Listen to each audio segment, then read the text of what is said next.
Alors,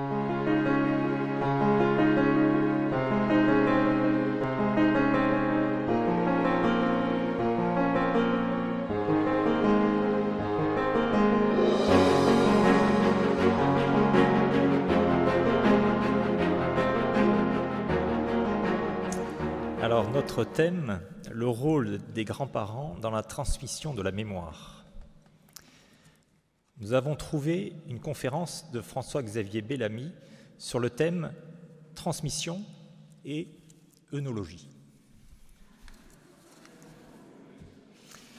Œnologie, me direz-vous. Nous avons traité ce sujet par des travaux pratiques sur l'œnologie, bien sûr, goûtant le fruit de nos terroirs qui participent à notre culture. C'est quand même mieux que le foot. D'ailleurs, si une âme bienveillante m'apportait un verre de vin, ce serait plus sympathique que cette eau insipide. Alors, revenons à la conférence de François-Xavier, dont nous nous sommes inspirés et que nous citons largement. Nous aborderons les sujets suivants. Transmettre comment, transmettre ou ne pas transmettre, le temps de la transmission, transmettre à qui et le contenu de la transmission. Transmettre comment ? Conférence de François-Xavier Bellamy. Nous vivons dans une société qui voit la transmission comme étant un problème, comme étant un danger qui viendrait nous priver de l'accomplissement de notre propre nature. La question se pose, aurais-je été plus libre, aurais-je été plus moi-même si on ne m'avait pas imposé un certain contenu de culture, un certain contenu de savoir, un certain contenu de foi. La rupture de la transmission n'est pas venue d'abord de ceux qui la recevaient, mais de l'inquiétude d'une génération d'adultes qui, pour la première fois dans l'histoire, s'est dit qu'il ne fallait pas transmettre quelque chose à la génération qui la suivait. Je dois transmettre le moins possible, de manière à permettre à cette génération de rester elle-même, de garder sa liberté pour inventer sa propre vie. Prenons l'exemple dans l'Église qui est tout à fait symptomatique. Pendant des siècles, on avait transmis la foi comme une espèce d'évidence tranquille. On était catholique et on savait que ses enfants le seraient aussi. On faisait baptiser ses enfants dès la naissance sans se poser aucune question. Et d'un seul coup, non par lâcheté ni par démission, mais au nom du respect de la liberté individuelle, la transmission de la foi s'est interrompue. Ainsi, cette nouvelle génération d'adultes s'est dit « Je ne vais pas imposer ma foi à mes enfants, il faudra qu'ils fassent leur choix ». C'est ainsi que nous assistons à une rupture très brutale dans la vie des familles. Prenons l'exemple d'un agriculteur de 92 ans qui explique « Ses parents étaient agriculteurs, il le serait aussi. Il portait le nom de son père, il portait le prénom de son grand-père. Ses parents étaient catholiques, il est catholique. Au moment où il était né, sa vie était déjà tracée. Aujourd'hui, la plupart des parents font tout pour ne pas entraîner leurs enfants dans une voie singulière, par respect de leur liberté. Ainsi, la rupture de la transmission peut avoir à cet égard des vertus, libérant les jeunes d'une vie tracée d'avance pour eux. Mais c'est la rupture avec la confiance traditionnelle de la transmission qui nous a fait d'un seul coup déconstruire la transmission. Question: serions-nous plus libres sans la culture qui nous a été transmise ? Pourrions-nous penser sans les mots que nous avons reçus ? Réponse: non. Car si nous n'avions pas reçu ces mots, nous n'aurions jamais commencé à penser.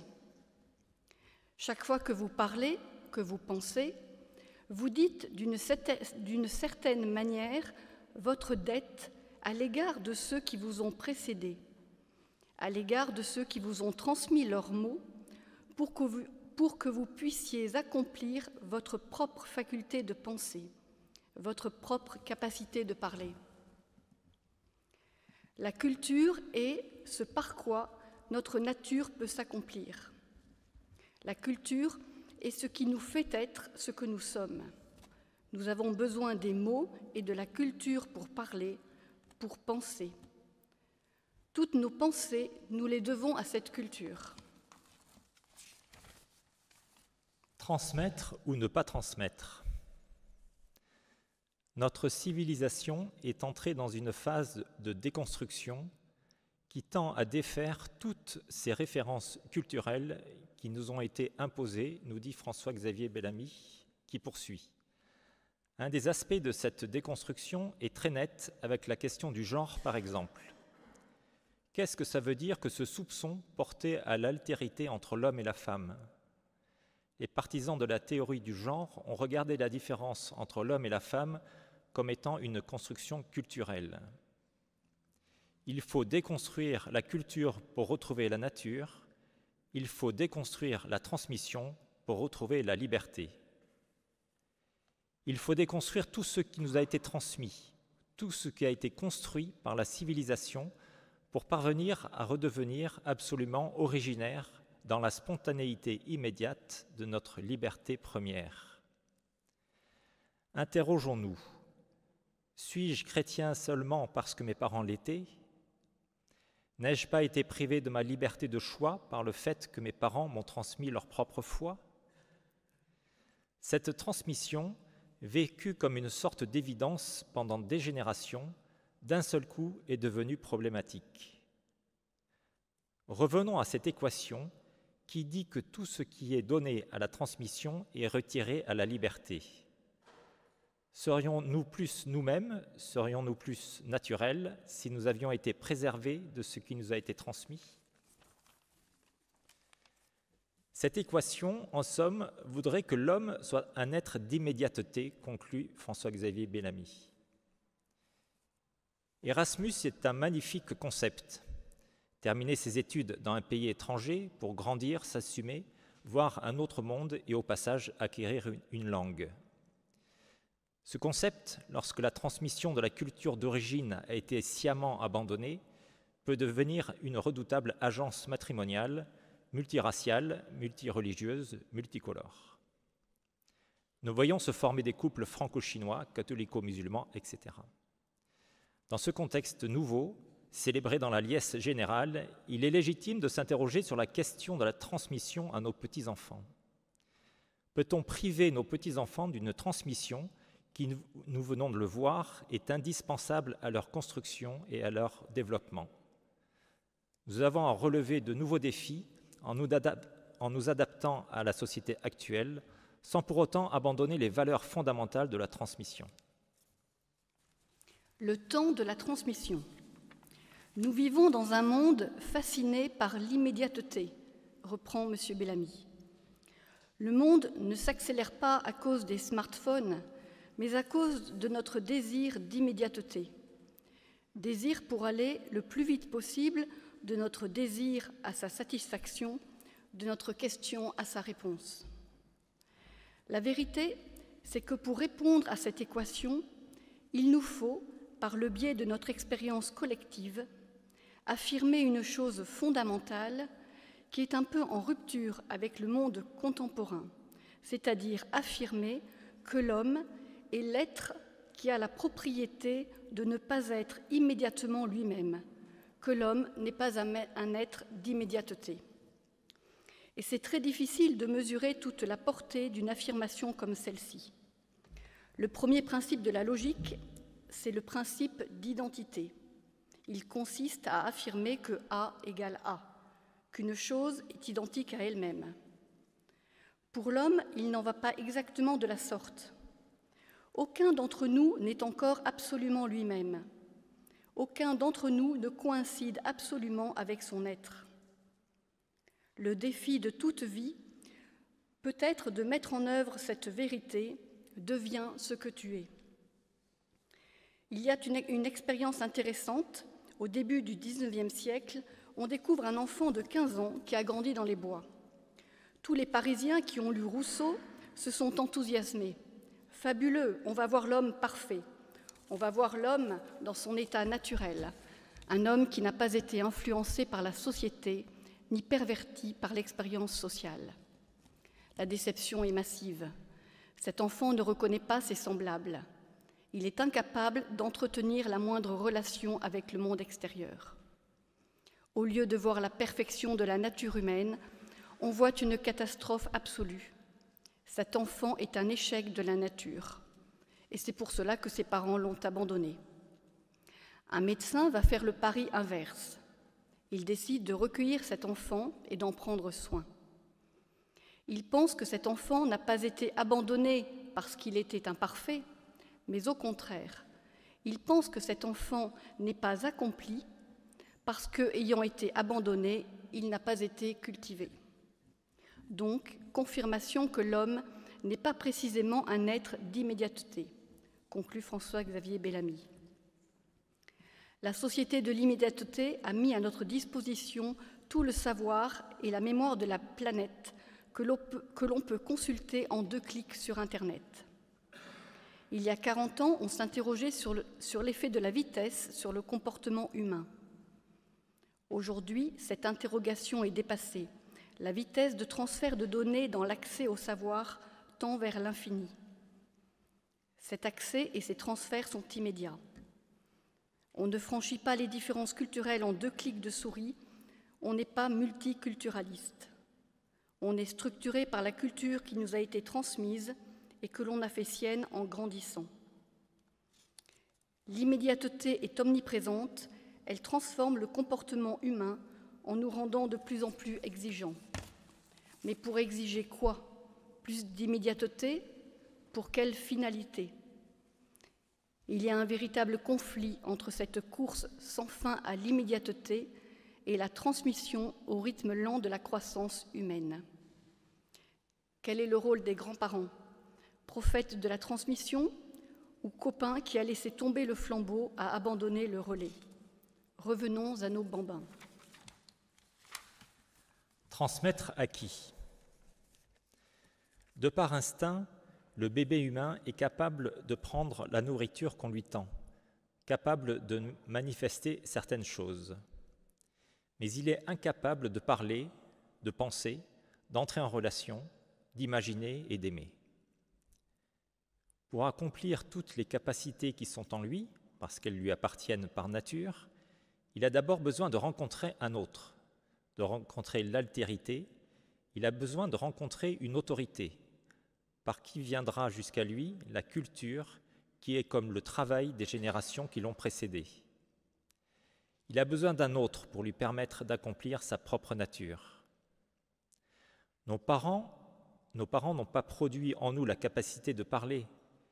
Ils n'étaient pas des magiciens qui nous ont donné cette capacité de parler. Nous étions par nature capables de cela, mais nous n'aurions jamais commencé à parler si nos parents ne nous avaient pas transmis leurs mots pour le faire. C'est cela l'expérience de la médiation. Nous avons toujours besoin de ce que nous pouvons recevoir des autres, de ce qui nous précède dans les autres, pour accomplir ce qu'il y a en nous, de plus libre, de plus personnel, de plus singulier, de plus humain, termine M. Bellamy. Nos petits-enfants nous appellent grand-père et grand-mère. Quel que soit le choix de l'appellation que nous faisons, nos petits-enfants nous accordent une grande confiance. Ils ont pour leurs grands-parents une tendresse particulière qui peut aller jusqu'à une connivence partagée. Sur ce sujet, je n'apprends rien aux grands-parents. Mes parents recevaient leurs 17 petits-enfants par tranche d'âge une semaine en été. Maman faisait faire une prière tous les soirs à ses petits-enfants baptisés ou pas baptisés, allant au catéchisme ou non, tous y passaient. Il y a un âge pour refaire le monde comme il y a un temps pour le construire. Comment construire un monde meilleur si l'on ne s'appuie pas sur des hommes et des femmes qui ont accueilli la mémoire des anciens comme une richesse enracinée dans nos origines, qui, quoi qu'en disent les révisionnistes de tout poil, sont bien des racines chrétiennes.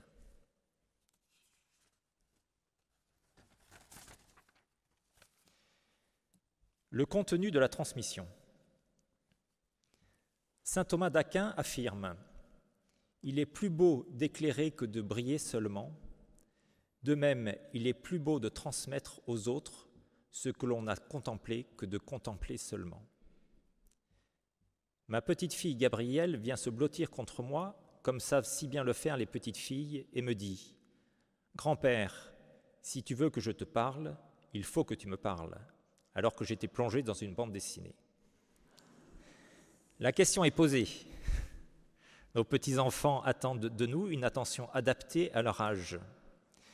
Pour vous les situer, nous avons Gabriel, 8 ans et demi, Blandine, 6 ans et demi, Augustin, 4 ans, Alix, 1 an et demi et Clémence, 6 mois. Je suis chaque fois émue quand je pense au premier fou rire partagé avec un petit enfant, chaque fois qu'il court se jeter dans nos bras. Cet attachement, cet amour partagé avec eux demande de prendre du temps, demande de l'énergie. C'est comme lorsqu'on était parents, mais avec le poids des années en plus. Il est tellement important de leur dire oui pour lire une histoire, oui pour un jeu, oui pour cuisiner avec eux, oui pour une balade. On est toujours récompensé. Je garde l'espoir, j'ai la grande confiance que ce qui est semé germera un jour ou l'autre. Notre fille Marine nous a dit qu'elle comptait sur nous pour prendre du temps avec ses enfants. C'est ce qui lui manque. Être vrai avec nos petits-enfants. La transmission de la foi, bien sûr. Nos enfants nous facilitent la vie car ils transmettent eux-mêmes beaucoup. Nous avons parfois envoyé une carte de Saint-Patron à nos petits-enfants pour leur fête. Nous avons aussi pu leur envoyer un calendrier de l'Avent. Transmission de la mémoire de la famille. Ce travail pour aujourd'hui nous a fait réfléchir aux histoires familiales importantes ou singulières qu'il était urgent de transmettre. Tout ce qui n'est pas dit, tout ce qui n'est pas transmis est perdu. Nous cherchons à inviter souvent nos petits-enfants, soit séparément, soit ensemble. Surtout, on essaye de toujours dire oui quand la demande vient des parents.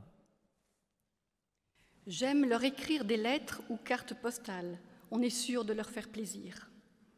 Alors que Gabrielle ne savait pas lire, je lui ai adressé une lettre pleine de rébus pour qu'elle puisse la déchiffrer. Et Marine m'a rapporté qu'elle la relisait souvent jusqu'à la connaître par cœur. La transmission se fait par l'amour. Transmission des valeurs qui comptent pour nous. En cela, nous avons la chance d'être en phase avec nos enfants mariés et leurs conjoints. C'est un vrai bonheur et cela facilite la transmission. Notre rôle est exigeant et tellement important.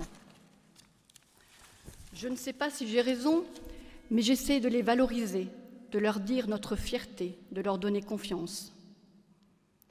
Avec nos petits-enfants qui sont encore bien jeunes, il m'a déjà semblé que nous sommes en quelque sorte à une place privilégiée pour recevoir leurs confidences ou leurs questions, en plus de leurs parents bien sûr.